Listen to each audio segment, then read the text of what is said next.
Good afternoon. We're here to hijack your Monday afternoon right before the Monday game one or the Monday round one game twos by bringing you some aftermath from game one of Clippers and Spurs. The Clippers won game one 107-92.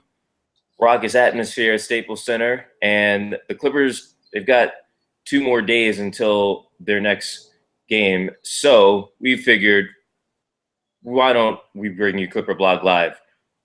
I'm hosting from Los Angeles. I'm Law Murray. Here with me today is Andrew Hahn, and Andrew was at the game last night. Just first reactions from being there in game one. Uh, Initial reactions. I have to apologize to anyone that's going to be watching this that is expecting a certain level of excellence from me, because I have done like negative research. I've actually like lost knowledge between the last time I've done a CBL and now. So you're just going to see exactly how stupid I can get. Uh, First impressions of the game, though, that crowd was bumping. It was. I don't think I've ever heard Staples that loud for a Clippers game, dating back to last season against the Warriors, the year before when they played the Grizzlies in the first round, the year before that when when they played the Grizzlies in the first round again. Those are like the Warriors and Grizzlies. I think everyone would universally agree those are rivalry teams for the Clippers at this point. And I guess Clipper fans heard when the players were throwing like sideways remarks saying that the home crowd wasn't that good, because it was incredibly loud. When I was talking to other media people, when I was talking to like team personnel from like other teams, they were like, this is the loudest that they've ever heard it. And it was a pretty lively crowd, pretty great crowd. Excellent job by Clipper Nation, I think. And that was before the game even really got going. Obviously, the Clippers wound up, 15 points quantifies as a blowout in my book. How about you? Yeah, for sure. I mean, like it would have been higher up too if not for some weird things that Doc did, but we can like save that for later on in the show. How did the crowd translate on the broadcasts though? Like, were you watching the Fox Sports West feed? Were you watching the TNT feed? Like, did it seem like a raucous crowd? I was watching TNT, and it was red, first of all. Like, it didn't look like there was a lot of empty seats. That whole LA crowd thing, it didn't show up here. And maybe because it was a Sunday night, this was best case scenario. But we commented on CBL earlier in the season about how weak some of the games were during the week or whatever, both from a volume standpoint and a presence standpoint, and see that at all Sunday night. And maybe it was because it was the San Antonio Spurs. It was a little, you're not going to have as many stranglers coming in, and or I don't want to say stranglers. What the heck am I trying to say?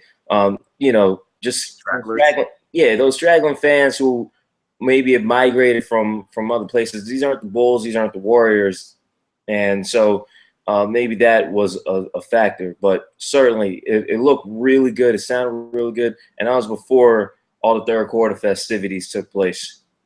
Right. Yeah. I have to admit, before the game started, like, so for people that don't know how the pregame functions work, like Law, you've been to a couple of games, so you're aware. But for everyone else, media usually starts, I want to say, like 3 hours before a game is going to tip off, and players show up about 4 to 5 hours before the game is going to tip off to get their workout routines, their warm-ups, whatever it is they're going to do. I think like people said like Ray Allen religiously went like 5 or 6 hours before the tip time to get his shooting drills in, and then he can cool down and then do another set of warm-ups before the game starts.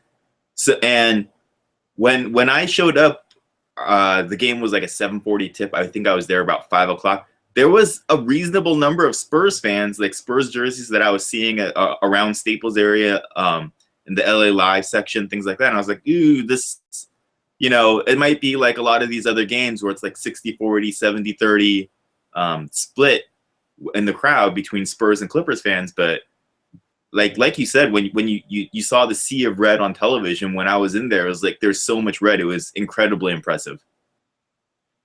All right, so let's get to the actual game itself. And again, there may be some value into the fact that we're doing this the day after then the final. So maybe we'll try and enhance this. First off, important performances yesterday from not only Chris Paul but Blake Griffin as well. Chris Paul had a game high 32 points, added 7 rebounds, 6 assists, shot incredibly well, 13 of 20 from the field, and 3 of 5 threes. Blake chipped in, and I probably shouldn't say chipped in. Like, Blake had a grown man's game on his own with 26 points, 12 rebounds, and I thought something that's impressive, 6 assists and only 1 turnover, multiple steals, multiple blocks. It was an incredible performance from those two. Other guys played well. From after this game's been over for nearly 15 hours, Andrew, who do you take away as having the most important performance from game one? The most important performance in game one to me is probably Chris Paul, simply because did you guys pick how the series was going to turn out on that last CBL? We did, and I'm pretty sure with Spurs. I know Seth had Spurs, and I think 6. I had Spurs in 7. It's a crapshoot for me. Yeah, that's typically what I take. Like, if anyone's going to say like a series in 7, then it almost no longer matters who you're picking, because if you're saying 7 games, then you're basically saying that the two teams are equal. And it could go either way. Like there's going to be like luck situations or like a weird ref game or some random bench guy that no one ever thought was going to perform, like is going to blow out one game, and that'll be the deciding factor in a series.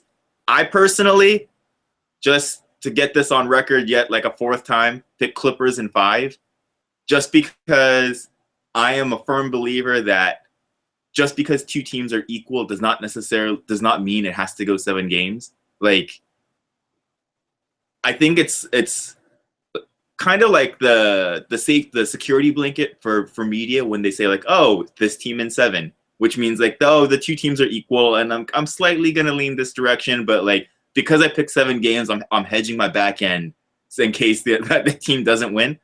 It's like the Clippers and the Spurs are very equal. To me, they're the 2nd and 3rd best teams in the league, and I don't really know which one is which. But just because the 2 teams are equal doesn't mean that like it has to go 7 games. I thought before the series started that the real determining factor here was, could Chris Paul, when it comes down to it, like if the game is close in the last 6 minutes of a game, Kawhi Leonard's going to be on Chris Paul, and can Chris Paul do the things that he wants to do, get to the spots he wants to get to, run the offense, manage the clock, do all those things with basically the best perimeter defender in basketball on him. And it's very similar to the way that I viewed Clippers against Grizzlies the past few seasons, where it'd be, again, a similar situation that those teams were both very close in terms of talent level and ability. And in the last 6 minutes, like who's the person you're going to take? And I just decided that, you know what, Chris Paul had an outstanding year. People here talk about it, but people in general don't talk about his shooting enough this year. He had basically a career year shooting, even though I think there was 1 year in New Orleans where he had like a little bit better 3-point shooting record. But the volume is like, I think he shot like 5 threes a game this year on about 40% shooting, which is incredible for Chris. And they don't talk about that enough. Yeah, and he was basically the best mid-range shooter in basketball this year. So you put all those factors together, and I just decided that, you know what, Chris Paul has been healthy all year. There's no nagging, lingering injuries that we're aware of with him. he's going to be the best player on the court, and he's going to be the one that's going to decide the series. So I decided, you know what, Clippers, I think it'd be harder to win it in 6 games because you'd have to do that at San Antonio. So I picked them to do it in 5. I did not envision that they would blow the Spurs out the way they did in game 1. That was completely unexpected, and I don't think that that's a performance that would repeat itself. But yeah, Chris Paul has got to be the most important player because he's the thing that makes it all go. Even though Blake Griffin is probably the one that has the best matchup in the series. So we're taking that, understanding this, and obviously the matchup that Blake has, not even getting into just yet what he did to to Aaron Baines in the third quarter. Right. What do you feel was the key to the Clippers offense in game 1, and how sustainable can that be over the course of this series?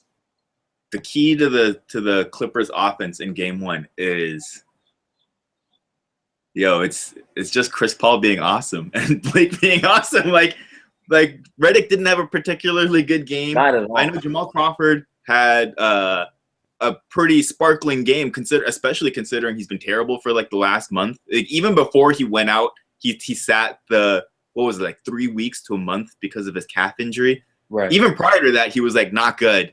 The thing about Jamal is that, somewhat similar to last season, Jamal was great for maybe the first 2 months of the season, and honestly, for all of Crawford's flaws, all of his defensive issues, how he likes to just get into heat check mode, like it takes one shot, it's like, oh, it's heat check time for the rest of the game. All of that stuff aside, the Clippers were in contention for a 2 seed largely because Jamal Crawford was amazing the first 2 months of the season. Like he's probably the reason they didn't completely implode when things weren't going the right way for the team and they were up and down. They were very middling, and everyone was wondering what the hell's wrong with Blake Griffin, what's wrong with Chris, what's wrong with the team. Doc put a terrible bench together, and Jamal basically had like 20-point games night after night those first 2 months and then completely fell apart. And now he looks like that guy again. I think on TNT afterwards they said that Jamal having a good game and Redick not having a good game kind of cancel each other out, which I think that's terribly flawed thinking, because ideally you want Redick and Jamal both to have good games, in which case they'll be blowing out a lot of teams. What ends up happening is instead of the Clippers having basically the best starting 5 in basketball, plus Jamal Crawford's production, they just had, the starters plus Jamal because you took out Redick's production in it. I'm looking at the second half stats right now from last night's game, because when you think back on game 1, Blake Griffin seemed like he was much more productive in the second half of the game. I mean, he was certainly active throughout the entire game, but it felt like he had a lot more, and that probably has to do with just sending Baines home to his mom just repeatedly in that third quarter. But like, he only had 13 points, 7 rebounds, 3 assists, 2 steals. The rebounds and the assists aside, like, his point production is pretty similar to what it was in the first half. I think he had 26 overall, so he had 13 in the first, 13 in the second. I think Andy Liu, Clipper Block contributor, stressed this a lot and towards the second half of the year. Is Blake Griffin going to go back to being, bully Blake and hammer people down low, face them up, go around them, do the spin moves, not settling for any more 15 to 18 footers? Even though he shoots those at a respectable clip now, he's basically, percentage-wise, shoots similar to LaMarcus Aldridge. Obviously doesn't do all the high post facilitating that Aldridge does, because that offense is built around him. But Blake didn't settle for anything. I think he took like 3 or 4 outside shots maybe, and he had tons of time and he shot him in rhythm regardless of whether he made them or not. Rest of the time, if he had even just like a breath of room, he would take the ball to the rim, which is, I mean, there's a reason why Blake performs so much better against the Spurs than the league in general. They don't have anyone that can guard him. You put DL on him, he's going to bang with DL. You put Splitter on him, he's going to go right around Splitter. Blake has the night in and night out generally the best mismatches against any other team. But again, like I said, Chris Paul is the reason that this team is going to get out of the first round because he has the ball all the time. So check this out. We saw in game one, Blake didn't make a lot of shots as far as a high clip. There were shots that about some of the layups. We're talking about the few long twos that he did take. I mean, he's been better. He scored 10 points in that third quarter, and they called off the dogs. Otherwise, Blake could have easily had 30 points last night. You mentioned JJ Redick. JJ had his worst shooting game probably since he hurt his back right before the All-Star break. He only went 4 of 13. One of those makes was his last three, which it was like, man, that going in, he's still probably feeling pretty good about himself. And it's probably not a surprise that JJ was the guy to be a little off his game considering the layoff that the Clippers had. JJ is such a rhythm guy. He's the first quarter guy, and Kawhi started on him. Now, anticipating some adjustments, Kawhi didn't have the impact defensively that a lot of folks thought he might have right off the back in this series. Right. Danny Green had, a type of game where he had a lot of defensive responsibilities when Kawhi was out. Obviously, Tony Parker rolled his ankle within minutes of the opening tip. And Thiago Splitter, he's been dealing with his calf. He only played a few increments of time. Can we anticipate what the Spurs might do to better combat what the Clippers threw at them offensively? And also, what are we supposed to make of one of the worst Spurs offensive performances in at least a month? Okay, this is an interesting topic because it dovetails into a question that I have, or at least a conspiracy theory I have, and I'm going to bounce this off you. You let me know how valid it seems. Absolutely. So I think going into the series, we all kind of thought that, all right, the Spurs have Danny Green, they have Kawhi Leonard, two terrific perimeter defenders. They can also both shoot the ball. Kawhi's probably he can create for himself a lot better than Danny Green can. But you stick one of those guys on Chris Paul, you stick the other guy on Redick, and then if Jamal's in the game, you stick one of them on Jamal, and that shuts down basically all the perimeter creators for the Clippers, and then they wouldn't be able to run their offense.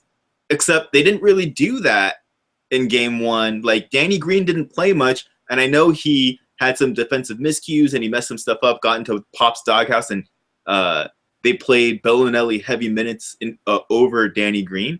But I kind of thought that Pop maybe decided that the Clippers would be really amped, Staples would be bumping, and they'd feel out the game. And if he could play kind of a quirky lineup, put Bellinelli in there, and kind of have him and Patty Mills shoot lights out beyond the arcs, kind of keep it reasonably close. Maybe they could steal game one, but otherwise, there's no need to put Kawhi and Danny Green on Chris. Kawhi didn't even start the game on Chris Paul.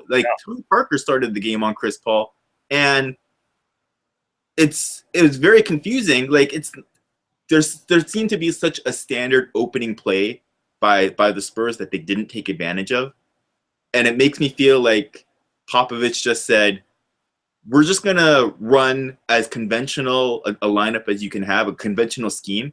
And if we can make something happen, great. But if we can't, then we kind of know what the Clippers' plan is going to be, and then we'll take it from there because the Spurs don't need to win both of these games to maintain home court or anything like that. The Clippers do. So they'll just feel out what the Clippers did in game one, and game two, make the adjustments, which are the things that you and I just said about Green and Kawhi on the perimeter players, and then take it from there. Does that sound crazy to you, or does that seem like Popovichian? What's the deal with that? Well, he's got options, and when you're talking about as a playoff series, when you know that there's going to be some ebbs and flows, the pressure isn't really, like you said, the home court advantage. The team that has the pressure on them right now was the Clippers. We're making a big deal out of the little things and the crowd and the excitement and all that. It's because a lot of people are looking at this like feeling sorry for the Clippers.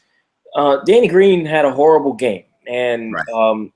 like he shot poorly. We've seen this version of Danny Green in the playoffs before, where when he doesn't have it, he really doesn't have it. Right. Matthew Tynan, a true hoop contributor on San Antonio side of things, mentioned that Danny Green's a ridiculously bad shooter on the road this season, and this is a precedent. It's not like it's fluke or anything like that. Right. So when you talk about the usage of certain guys, another thing that people were starting to think of towards the end of the game was what are the chances that Kawhi Leonard gets minutes at the 4, which offensively that might trigger some things, and maybe he's a elixir to Blake. But again, who does that leave on Chris Paul? So, Popovich first quarter, Andrew, that's like, I mean, hell, the Clippers played 10, but we all know that's probably not the best of ideas for Los Angeles. But for San Antonio, we kind of just take it for granted that they're just going to have a bunch of guys, a bunch of options. They're going to use them all. You get 3 games to lose before you have to be in a must-win situation. The Spurs and Greg Popovich, they've been here before. They haven't necessarily been in this spot recently. So, I don't think there's any overreaction from San Antonio. But of course, Yeah. they need to figure something out on both ends. They got outplayed on both ends of the floor. We're still talking about only 6 players who played well. Even if the Clippers win game 2, I wouldn't be thumping my chest if I'm a Clippers fan about how Thumping your chest, but I chill with that. but no, I'm saying, like, I do so much reverse jinxing. It's like, even when the Clippers were up big in that first quarter, when the Clippers were up big in the fourth quarter, I'm thinking about game 3 in 2012. I want to say the first year that CP was with the Clippers, when they made it to the second round. They lose the first 2 games in San Antonio after that 7-game series with the Grizzlies. They come back to LA, and the Clippers have like a 20-point lead in the first half against the Spurs. And like, I think Popovich after that game said, like, oh, I thought that we were going to lose that game. And so, like I said, like, we'll give them 6 minutes in the third quarter. And if they can't make it a reasonable game, then I'm just going to shut everyone down. We're going to play game 4. And then, like, first 6 minutes of the third quarter, the Spurs came back and like cut it to like single digits, and then end up winning that game and then sweeping the Clippers. And like, that's the only thing that was going through my head. So when game 2 comes by, even if the Clippers win that, I'm going to be thinking about the 2013 first round when the Clippers played the Grizzlies and won the first 2 games at home, and then lost the next 4 games, and they were out. Granted, Vinny Del Negro was coaching those teams, and Doc is not the best coach in the league, and he's going up against the best coach in the league, but he's certainly a much better coach than Del Negro is. But as far as taking this all the way back to, like, what are the adjustments that people need to make, the Spurs don't need to make any adjustments. I mean, I guess they can put out a more perimeter-heavy defensive lineup if they wanted to, but I'm looking at these Sport View numbers from game 1. What do you think they shot on uncontested field goals? What's their uncontested field goal percentage? I'm pretty sure you talking about just from game 1. Just from game 1. I'm pretty sure it's got to be pretty low. They missed bunnies yesterday. Yeah. So this says uncontested field goal percentage for the Spurs in game 1, 39.4%. So, like, no one's around them, and they made less than half of their shots, which is very uncharacteristic of the Spurs. If they just make those shots, then that's a infinitely more competitive game. Maybe even as tired as Chris and Blake and the starters looked towards the end of the game, they had the added security that they had a double-digit lead, so they could kind of not seize up, not tighten up because they're fatigued, and the game would be incredibly close. But if the game was close, who knows what would have happened that one? Like, the Spurs could have stole it for despite having been massively outplayed on both ends of the court. I wouldn't be too concerned if I'm the Spurs after that game. I was going to ask Pop about that too, why he didn't play Danny Green and Kawhi more, but I don't know if anyone caught Pop in the post-game thing. He was he's pretty jovial, but like also like there was like undertones of surliness, and like no one really wanted to agitate any of that. So we just let him say what he wanted to say, and then he left. But yeah, if I'm Popovich and I'm the Spurs, the adjustment you just write in big letters on the whiteboard, like make your open shots, and like that's really the only major adjustment that they have to make.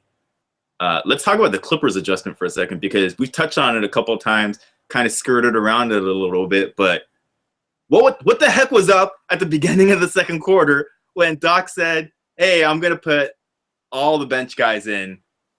It's just like, it's the first game of the playoffs in the bracket of death.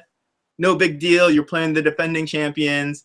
I said I wasn't gonna take all the starters off, but lo and behold, start of the second quarter, Austin Rivers, Jamal Crawford, Big Baby, Spencer Haas, Hito Turkoglu, and a double-digit lead just completely evaporates. Doc is trolling us all, man. We came out that lineup, and everybody knew the 12-point lead was going to be a memory in a few minutes. It's incredible. When you talk about adjustments for Doc, it's pretty much okay. I think he said today, and it's great. I'm a little biased because I like saying it too, that it's important to work hard, but it's more important to work smart and hard than to just work hard. Absolutely. And so the smart thing is he shouldn't do that again, you know? And you know what? The Clippers, after Matt Barnes and Aaron Baines had their little dance and tumbled into the close for the remaining 16 minutes of that game, okay? About 4:41, that's when the review took place, the jump ball, whatever, and then Blake Griffin gave Aaron Baines all the Lipton specials. It wasn't close after that, yet you still didn't see certain guys, okay? Spencer Hawes only got those 2.5 minutes. Hito Turkoglu only got those 3 minutes on the floor. So you see that Glenn Davis is going to be the guy that's going to be getting the big man minutes, okay? And Glenn's been here before. Not to say that Spencer doesn't have any playoff experience. I mean, Doc knows that Spencer has been in the playoffs twice, once for a Game 7 against his team. So it's not about just that. It's the fact that Glenn kind of just fits into what this series is going to be about. I actually think Glenn Davis not having an above the rim game is not as much of a liability I see against this team. You've got Jamal. Jamal played great. You've got, Austin Rivers needs to stop doing things like dribbling in place and throwing it off of guys' legs, but he's probably going to play a little bit more than Hito. Other than that, though, the adjustments for LA, if you're Doc, it is to, just make sure that you're limiting the turnovers. The Clippers had a lot of turnovers yesterday as well. They had 15, just like the Spurs had 15. Obviously, the Spurs turnovers were way more critical when the Spurs are missing easy shots than we're talking about. The Clippers shot remarkably better. And the other adjustment I would say is I think this thing with JJ is going to be important. They want to go to him early. They want to feature him early. He opens things up so much more. And I think we're going to the thing I'm going to look for in Game 2 from the Clippers is to see how much more of an effort the Clippers will make to keep JJ Redick comfortable. Again, by the time Wednesday rolls around, it'll only be their second game in 8 days. For a rhythm player like JJ Redick, those things are a little tricky, but it's going to be interesting because Tony Parker, he's going to be the guy that the Clippers target defensively when they're not going against Blake's matchup, and that's going to be critical. I think that the Clippers can easily score about 105 points a game in this series. You mentioned that one of the things that people were talking about in terms of adjustments for the Clippers after Game 1 was possibly playing Kawhi at the 4. Maybe that would solve some of their offensive issues. I think they would get destroyed defensively if they did that, because not only are you taking a perimeter guy off of Chris or JJ or Jamal, whoever may be out there, and putting him up directly against Blake, but Blake might be faster than Kawhi even, so he can back him down and bully him up if he wants to. He can go around him, face him up, and try and posterize him. And maybe Kawhi ends up drawing a lot of charges and fouls on Blake because refs tend to look at smaller guys on bigger guys and like give them the benefit of the doubt. But it could go just as easily go the other way, where Kawhi's going to have to commit a lot of fouls to keep Blake from scoring easy buckets. I don't think that's the most efficient use of their talents by any means. I'd love to see it happen. Just I'd be curious, because to me that it seems like you're taking an area of great advantage for the Spurs in two strong perimeter defenders and mitigating that so much by putting one of them in a post where they're grossly outmatched by basically the best mismatch player. Would he be the best mismatch player in the Western Conference? Because is there another player in the West that's a better mismatch than Blake? Blake is I'm not saying that he's like LeBron by any means, because there's like a huge level of separation. I guess Durant's been hurt this year, so we haven't been talking about him that much. He's a huge mismatch as well. Blake is like one of those guys in terms of physicality and his skill sets, an incredible mismatch against a lot of teams that he's going to play against. Hey, so that's an excellent segue into getting into a portion of CBL where we're getting comments, we're getting mentions, and we want to obviously incorporate them into the show. So here's a comment that I think is interesting for you to react to, Andrew.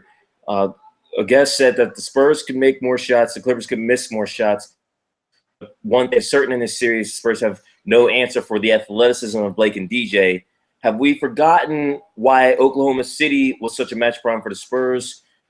Talking about the athleticism, does it matter that because they're the Spurs and the Clippers are the Clippers, or should we be correlating the Clippers and their athleticism and their matchup issues to the same issues that the Thunder used to give the Spurs over the last several years?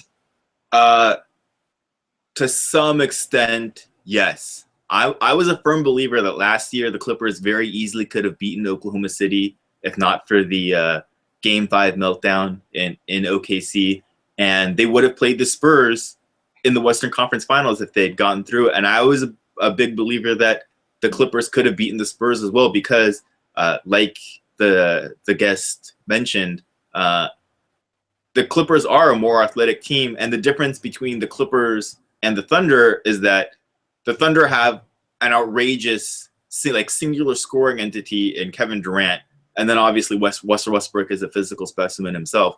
But like the thing that they lack is the what's a good phrase here? Like a contained level of chaos. Chris Paul is kind of like bundling all of that athleticism together and funneling it towards a very direct path, whereas Oklahoma City is just kind of using sheer athleticism and hoping that's going to overwhelm the opponents. And the Spurs are too methodical of a team to be fazed by that kind of intimidation, whereas Chris Paul is using that and channeling it towards specific weak points in not even just the Spurs, in any team's defense. Why do we say all the time that the high pick and roll for the Clippers is the most unstoppable play in basketball? It's not because other teams can't run the high pick and roll. It's because Chris Paul is the one that's pulling the strings. And as far as rollmen are concerned, DeAndre Jordan and Blake Griffin are about as good as it gets. And that's where, I guess, in this capacity, people always make fun of DeAndre, saying that, oh, his range is only about as long as his reach to the rim, because he can't make any bucket outside of that. That's a big deal, because defenses require rotations, and it requires precision rotations, pre-rotations, all of these things when they see players maneuvering, setting screens, things like that.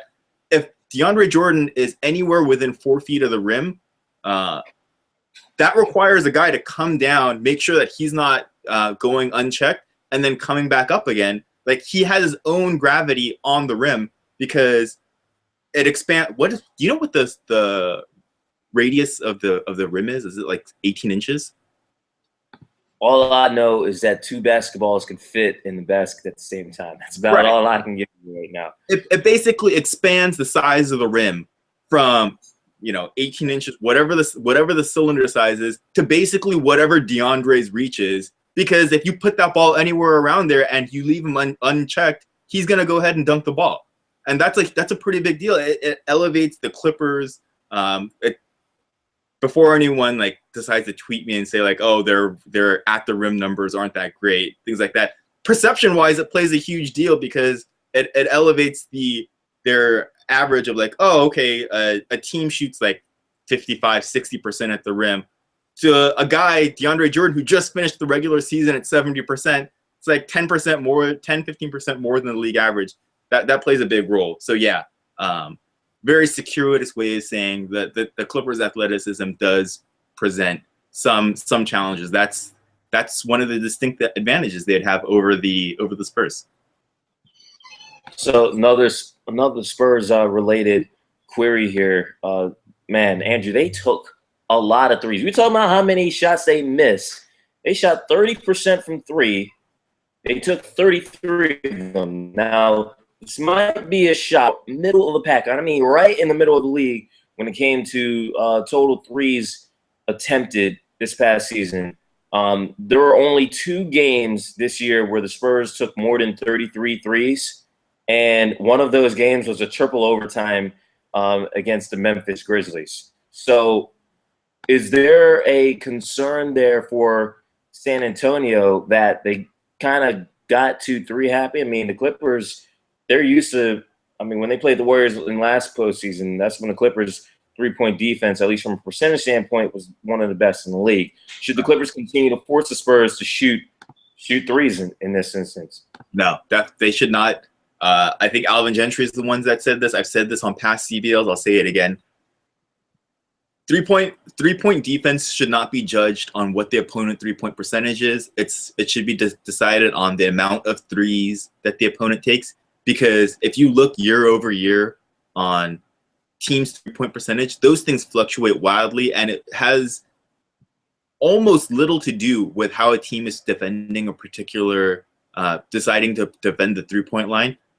Much more controllable is preventing teams from shooting the three. So for whatever reason, sometimes teams are going to get hot for a season and make a whole bunch of three-pointers, but if you keep them from taking a lot of threes, that has a lot more weight in terms of your three-point defense than anything else. As far as the Spurs in Game 1 is concerned, I wouldn't be horribly concerned that they're shooting an incredible number of threes. Well, I'd be concerned that a lot of those threes were wide open, so that's an issue.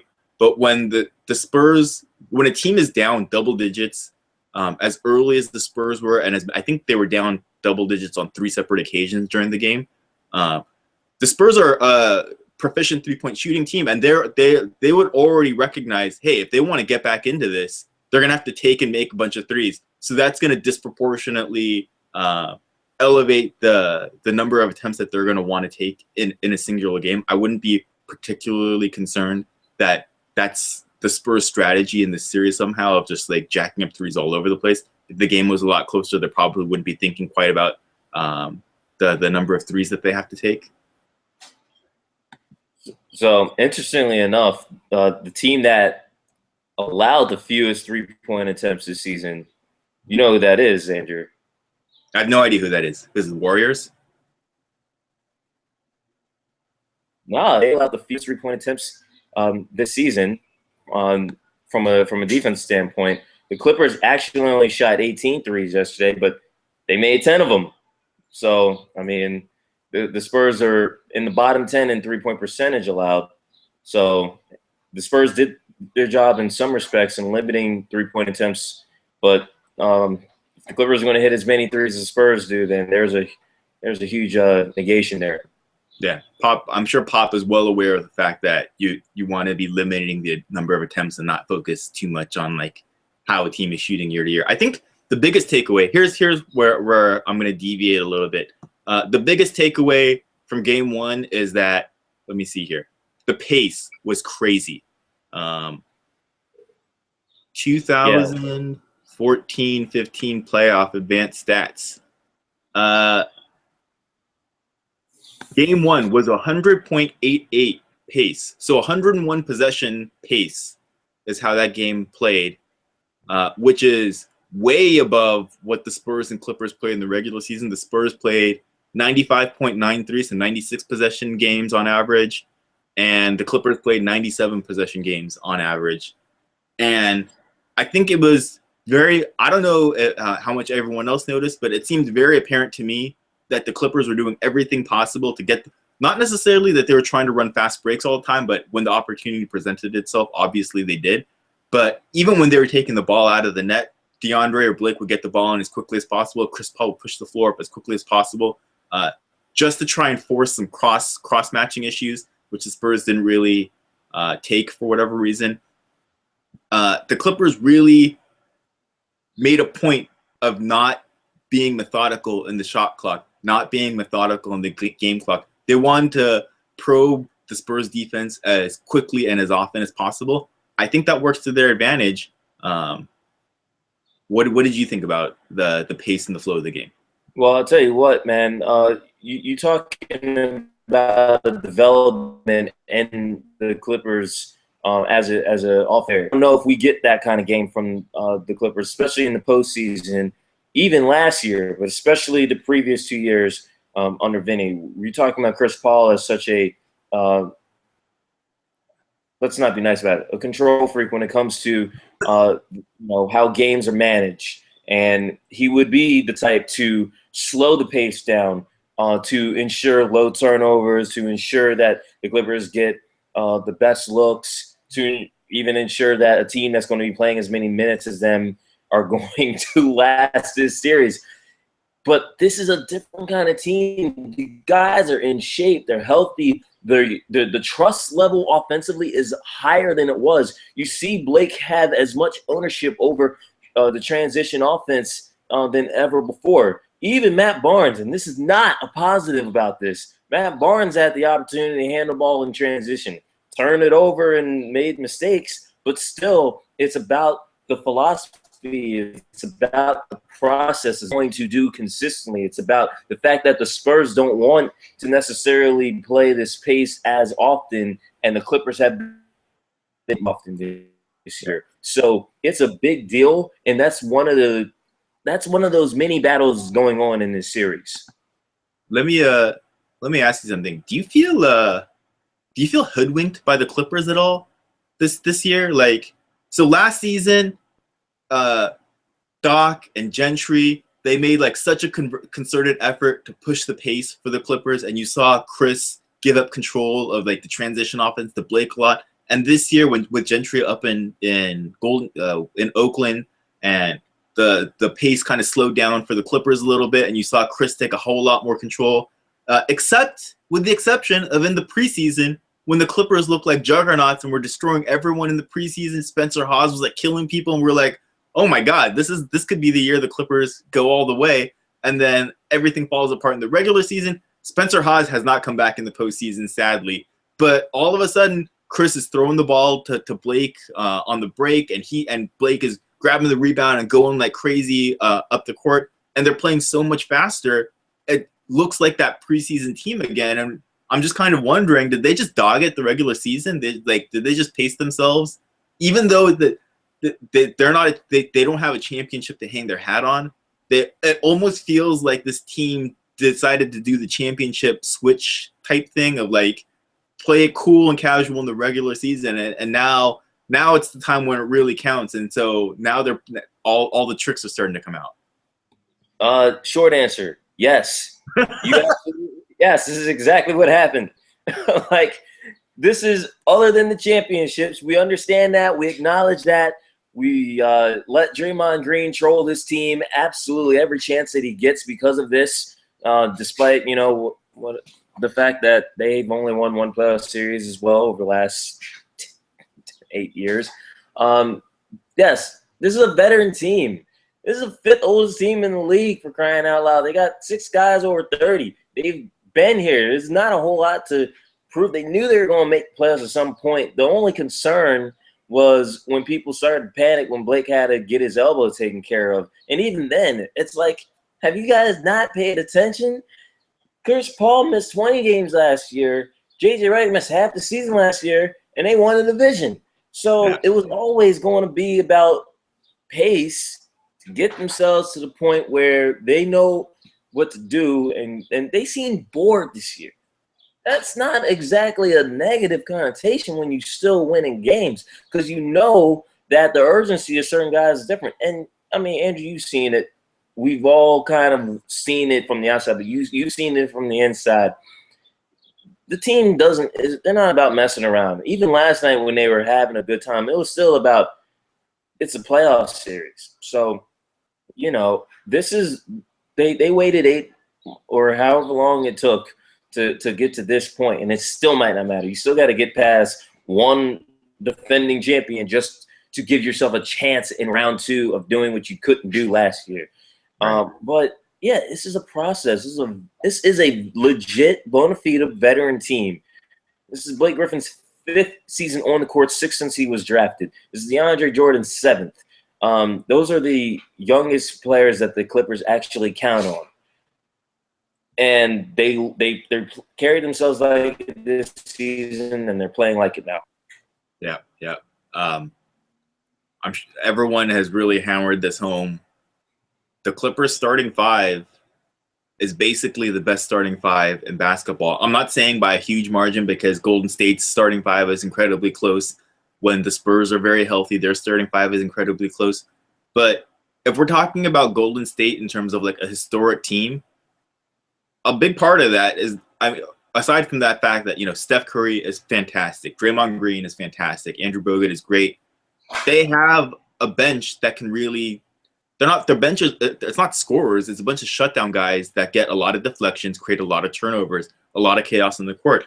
Clipper fans would be very familiar with it. Their bench operates very similar to those 2 seasons under Vinny Del Negro when Bledsoe was on that team.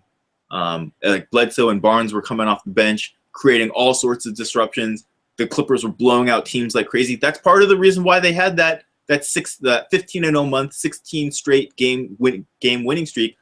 You get to be a historic level team because you have a bench that can come in and not give up leads at all. The starters, the Clippers starters are legit. They're intact. I think Amin Al-Hassan's tweeted last night that in terms of raw plus-minus numbers, the Clippers starting 5 is the best in the league. So it's really going to be a question of just, you know, in the postseason when possessions typically reduce by like 10 to 15%, when rotations and benches shorten and players play more minutes, there's more TV timeouts, so there's more opportunity for people to catch their breath. One thing that people didn't really think about when intentionally fouling DeAndre Jordan is it's going to let the starters catch their breath a little more often, and it's going to go ahead and let them set their defense, which is a huge benefit to the Clippers because their transition defense has been kind of middling this season. It was much better last year. These are going to be big factors in terms of helping the Clippers starters stay on the court longer. And if the Clippers starters are staying on the court longer, it means that Doc doesn't have to go into the bench. And it means basically one of the best lineups in the league plays more minutes. That's a big reason why the Clippers can be, you know, very legitimate this postseason. And I'll tell you what, we got one more fan question before we wrap up, and it relates to, you know, this question of what to do with the starters and maximizing what they're doing, and obviously the fact that guys from their learning wants to know, do you think Doc can minimize bench ineffectiveness by staggering the minutes, for example, having a bench guy on the floor one bench guy on the floor at a time with the starting lineup? I'm going to bounce some ideas and then you let me know how you feel about this, and you'll bounce some ideas back. I think that the Clippers need to have 3 starters out there at any given time. I know ideally Doc would like to be able to do it with 3 bench guys out on the court and 2 starters. I'm not sure that anyone on the bench is good enough defensively or offensively to make that level of adjustment work. And a lot of it is just about which bench guys work with which starters. Uh, Spencer Hawes and Blake Griffin, I feel like, cannot play together, despite the fact that theoretically both of them have range, and so it should spread the floor a lot. Spencer Hawes' confidence in his shot is it's kaput. Like, there's no confidence left in that shot, which is crazy because I was watching him warm up for like a solid 40 minutes yesterday, and like his shot was short for like the first 5 or 10, and then he was just like draining everything. And it just makes you realize that game environments are so much different than just shoot around or practices or things like that. And part of the blame goes to Haas because sometimes you just gotta perform. You gotta make the baskets. But part of the blame also goes to Doc and the staff. I don't think Doc would disagree if someone presented him like this. They haven't used Spencer in the best ways. They haven't figured out how his skill set could best complement the team and the ways to best display those skills. And they're kind of at a point where there's not a whole lot they can do. Like, either he's gonna figure it out and miraculously show up in the playoffs, be the mid-level guy that they thought they were signing, or he's not. And they'll just have to like go back to the drawing board in terms of how to use him in the offseason. You can't play Haas with Blake because neither of them are good enough defensively to stop anyone in the front court. So if you play someone like Haas, DeAndre has to be out there, Matt Barnes has to be out there, and probably Chris Paul or Redick has to be out there. Like, you have to surround him with as many defenders as possible. If Jamal is out there, you have to surround him with defenders. The reason why I think Baby is getting so many minutes is because he's not a lockdown defender by any means, but he knows how to rotate. And that's the thing we saw last year in the playoffs. It's the thing we saw late this year. He knows how where the schemes are going, where the ball is dropping down to. There's a reason why he collects so many charges, because he moves there a step before everyone the ball gets there and just stands. It's a massive dude, and you're gonna like run into him, and he's gonna fall down, and that's gonna be a charge. So as far as rotations, bench guys are concerned, I think you need 3 starters, and I think that it's not just any 3 starters and any 2 bench guys. It's like very, very specific combinations. Here's my thing. I would not be surprised if Spencer Hawes gets that DNP-CD at some point in this series. Hito Turkoglu is an emergency guy, and Rivers should ever really play is when one of those other ball handlers, Chris Paul or Jamal, needs a breather. This is an 8-man rotation. In reality, it should probably be a 7-man rotation where you're only bringing Jamal or Big Baby off the bench. This is the playoffs. Teams have – look at the Lakers from the 80s. Blasphemous, I know, CBL, but look, hear me out here. When you look at those teams, they played 7 guys, okay? 7. And one of those guys was in his late 30s, okay? So that's what this Clipper team is going to have to do. It's going to be the 5 guys. Jamal's going to get his minutes. Big Baby's going to give Blake or DeAndre the breathers necessary. Other than that, everyone else is emergency only. The crazy 5 all-bench lineups that Doc rolled out there, that shouldn't happen. Never again. Yeah, it's we've seen it. We've seen it once. That's Jamal doing their thing. It's over. It's postseason. We don't need to experiment with that crap anymore. Okay? Spencer got his time in the starting lineup. We were together. We was like, oh, Spencer Hawes, this is it. This is why he signed him. We kind of know what it was. Spencer's probably going to just have to be a distant 4th in big man rotation. And other than that, I think you got to have 3 starters out there at all times at least. You got enough talent to give guys the breathers necessary. Other than that, Paul, Griffin, Jordan, and even JJ at this point, they're conditioned to handle the minutes. If Matt's shooting the ball well, you can keep him going at about 30. Jamal, you got to watch him, but he looked good enough in game 1, and there's enough time off between game 1 and game 2 where you don't have to worry about him just yet. If you re-aggravate something, if the reminder that he's 35 years old comes, okay, so be it. You get to that bridge when you cross this the playoffs, though. I mean, this should be a 7.5-man rotation. Austin's going to be the half man because, I mean, someone's got to handle the ball when Jamal and Chris aren't available to do it. Yeah, that's why not that this is a big deal or anything, but like it's mildly unfortunate that Jordan Hamilton got that ankle sprain when he did, because it came at a time when like Barnes was out and he was kind of like finding some solid minutes for himself. If he never gets hurt, maybe they coach him up defensively just enough so that he can spot Matt the 10 or 15 minutes a night that he needs, because he's athletic enough to go ahead and do that. And if he's still respectable in the corners, then like that's basically all you need. Like you don't need a world beater as your backup small forward. You just need someone that's serviceable long enough for Matt Barnes to, ice his knees and, collect his breath and get back out there.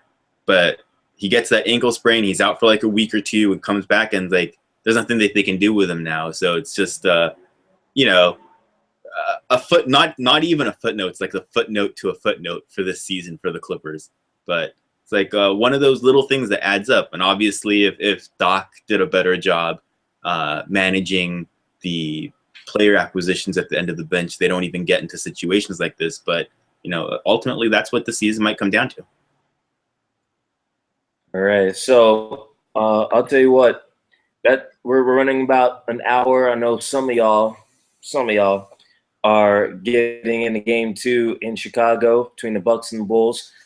So I guess the last thing before we end here, Andrew, I remember when I first joined CBL and we were talking very, very briefly about what the Clippers could do as far as re-identifying themselves. Well, the leaks are coming out as if Lil Wayne dropped a mixtape, and it's being received.